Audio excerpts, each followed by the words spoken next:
জাহান্নামীগুলোকে যখন জাহান্নামের দিকে টেনে হিচড়ে নেওয়া হবে, জাহান্নামের দারোয়ান ফেরেশতারা জাহান্নামের দরজায় দাঁড়িয়ে থাকবে, তাদেরকে জিজ্ঞেস করবে, আলাম ইয়াতিকুম নাযীর,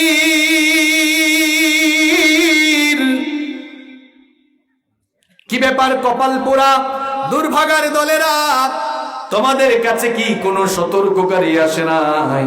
তোমাদেরকে কি কেউ জাহান্নাম সম্পর্কে সাবধান করে নাই, সতর্ক করে নাই? নবী রাসূল তথা পয়গাম্বরেরা কি তোমাদের কাছে যান নাই? অথবা পয়গম্বরদের উত্তরসূরি আলেমরা কি তোমাদেরকে সতর্ক করেন নাই? যখন জাহান্নামের দারোয়ান ফেরেশতারা জাহান্নামীদেরকেই প্রশ্ন করবে, জাহান্নামীগুলো তখন বলবে, ক্বালু বালা ক্বাদ জাআনা নাযীর, অবশ্যই অবশ্যই সতর্ককারী এসেছেন, আমাদেরকে সতর্কও করেছেন। ফেরেশতারা বলবে, তো তোদের কাছে যদি সতর্ককারী যায়, যদি সতর্ক করে, তোরা এই সতর্কবাণী শোনার পরে কি করেছিলি? জাহান্নামীরা তখন বলবে, আমরা এগুলো শোনার পরে আমরা কি বলতাম, কি মনে করতাম, সেটা হলো ফাকাল্লাবনা ওয়া কুলনা মা নাযালাল্লাহু মিন শাই, আমরা এগুলো মিথ্যা ভাবতাম, মনে করতাম আসলে এই জাহান্নাম টাহান্নাম কিছু নাই। আমরা সতর্ককারীদেরকে মিথ্যাবাদী বলে প্রতিপন্ন করেছিলাম এবং আমরা ভাবতাম, আমরা বলতাম, ইন আনতুম ইল্লা ফি দালালিন কাবীর, আমরা বলতাম তোমরা বড় গুমরাহিতে আছো, আমরা দুনিয়ার মজা নিয়ে আছি, দুনিয়ার মজা নিয়ে থাকতে দাও। এই জাহান্নামের ভয় নাই বলেই তো ঘুষ খাচ্ছে, সুদ খাচ্ছে, দুর্নীতি করছে। জাহান্নামের আযাব, এটা তার জাহান্নামের আযাবের ভয় নাই বলে সুদের টাকা পেটে ঢুকাচ্ছে, জনগণের সম্পদ লুটপাট করে পেটে ঢুকাচ্ছে, অথবা বিদেশে বেগম পাড়া বানাচ্ছে। তার ভেতরে তো জাহান্নামের আগুনের ভয় নাই। এজন্য এতিমের সম্পদ ভক্ষণ করে পেটের ভেতরে ঢুকাইয়া জাহান্নামের আগুন দুনিয়াতেই পেটের ভেতরে ঢুকাইয়া নিয়ে যাচ্ছে, ঠিক কিনা বলে? ফেরেশতারা বলবে, কি কপাল পোড়া, সতর্ক করে নাই? হ্যাঁ, সতর্ক করেছি, কিন্তু আমরা এগুলো বিশ্বাস।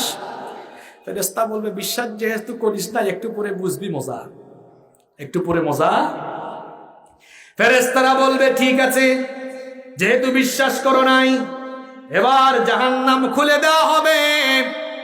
জাহান্নাম বড় ভয়াবহ জায়গা, কিয়ামতের দিন জাহান্নাম কেমন অবস্থায় হাজির করা হবে? নবীজি বলেছেন, জাহান্নামের 70,000 লাগাম থাকবে। জোরে কোন কত হাজার? 70,000 লাগাম থাকবে। আবার প্রত্যেকটি লাগামে জাহান্নামকে নিয়ন্ত্রণ করবার জন্য প্রতিটি লাগামে 70,000 ফেরেশতা থাকবে। আল্লাহু আকবার। নবীজি বলেছেন, ওই ফেরেশতারা যদি কিছু মুহূর্তের জন্য জাহান্নামের লাগামকে ছেড়ে দিত, জাহান্নাম মুহূর্তেই গোটা দুনিয়ার সবকিছু গ্রাস করে ফেলতো। জাহান্নাম কি কঠিন জায়গা শোনেন, যে জাহান্নামে জাহান্নামীদেরকে ফেলা হবে। এই জাহান্নামটা কতটুকু গভীর খুব সুন্দর করে বোঝার চেষ্টা করেন। এই যে ডায়াস, সম্ভবত এটা 3 ফুট বা 3.5 ফুট উঁচু হবে। এখন এই 3 ফুট উঁচা থেকে দেখেন, এই টিস্যুটা ফেললে পড়তে 1 সেকেন্ডও সময় লাগে নাই। টিস্যুটা পাতলা, যদি ভারী কিছু অর্থাৎ পাথর হতো আরো তাড়াতাড়ি পড়ে যেত, কারণ পাথরের ওজন বেশি। তাহলে দেখা যাচ্ছে, আমি যদি অন্তত 50 ফুট 60 ফুট আরো সুন্দর করে বুঝাই, যদি 10 তলা বিল্ডিং এর উপর থেকে একটা পাথর আমরা ফেলে দেই, দেখা যাবে 10 তলা উপর থেকে পাথর ফেললে একেবারে মাটিতে গিয়ে পড়তে সেটা হয়তো 2, 3, 5, 6 সেকেন্ড লাগতে পারে। কিন্তু যে জাহান্নাম পাপীদের জন্য, গুনাহগারদের জন্য, বেনামাজি, সুদখোর, ঘুষখোর, এক কথায় পাপীদের জন্য তৈরি করা হয়েছে, ওই জাহান্নামটা এত গভীর, এত গভীর। নবীজি বলেছেন, জাহান্নামের মুখে যদি একটা পাথর ফেলা হয়, ওই পাথরটা জাহান্নামের তলদেশ স্পর্শ করতে 70 বছর সময় লেগে যায়। আল্লাহু আকবার! কত বছর, কত বছর! চিন্তা করেছেন কত গভীর? নামাজ ছাড়ার আগে চিন্তা করে নামাজ ছাইরেন। সুদ, ঘুষ, অন্যায়, বিচার, জুলুম, পাপাচার, অনাচার জিনা, সকল প্রকার গুনাহ করবার আগে জাহান্নামের আগুনের চিন্তা মাথায় আনেন। জাহান্নামের আগুন হলো দুনিয়ার আগুনটা হলো জাহান্নামের আগুনের 70 ভাগের 1 ভাগ। জাহান্নামের আগুনকে একটা না 3000 বছর উত্তাপ দেওয়া হয়েছে। প্রথমে যখন 1000 বছর উত্তাপ দেওয়া হলো, জাহান্নামের আগুন রক্তিম বর্ণ অর্থাৎ লাল বর্ণ, লাল কালার ধারণ করলো। দ্বিতীয় পর্যায়ে যখন জাহান্নামের আগুনকে আরো 1000 বছর উত্তাপ দেওয়া হলো, তখন জাহান্নামের আগুন কৃষ্ণ বর্ণ ধারণ করলো।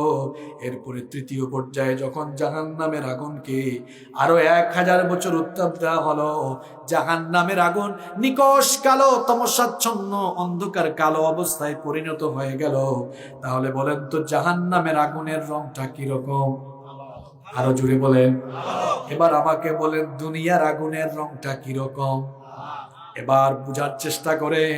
সবগুলো লাইট যদি বন্ধ করে দেওয়া হয়, সবগুলো লাইট বন্ধ করার পর এখানে যদি দুনিয়ার আগুন কিছু খের এর মধ্যে যদি আগুন জ্বালানো হয়, তাহলে দেখবেন লাল কালার হওয়ার কারণে কিছু কিছু আবসা আবসা আলো সব দিকে দেখা যাবে, কারণ আগুনের কালার লাল। আর জাহান্নামের আগুন এত বিপজ্জনক, এত ভয়াবহ, আলোকিত জায়গায় জাহান্নামের আগুন জ্বলে উঠলে আলোকিত জায়গা পর্যন্ত অন্ধকার হয়ে যায়। বিপদ বিপদ বিপদ, মহাবিপদের জায়গা। 70 ভাগের 1 ভাগ হলো দুনিয়ার আগুন, জাহান্নামের আগুনের চেয়ে। শোনেন, নামাজ ছাড়বার আগে চিন্তা করে ছাইরে, গুনাহ করবার আগে চিন্তা করে ছাইরে। দুনিয়ার আগুনে আপনাকে ফেললে 10 সেকেন্ড থাকতে পারবেন? শেষ। আরে দুনিয়ার আগুন তো মানুষের চামড়া জ্বালায়, আর জাহান্নামের আগুন কলিজা শুদ্ধা জ্বালায় ছাড়খাড় করে।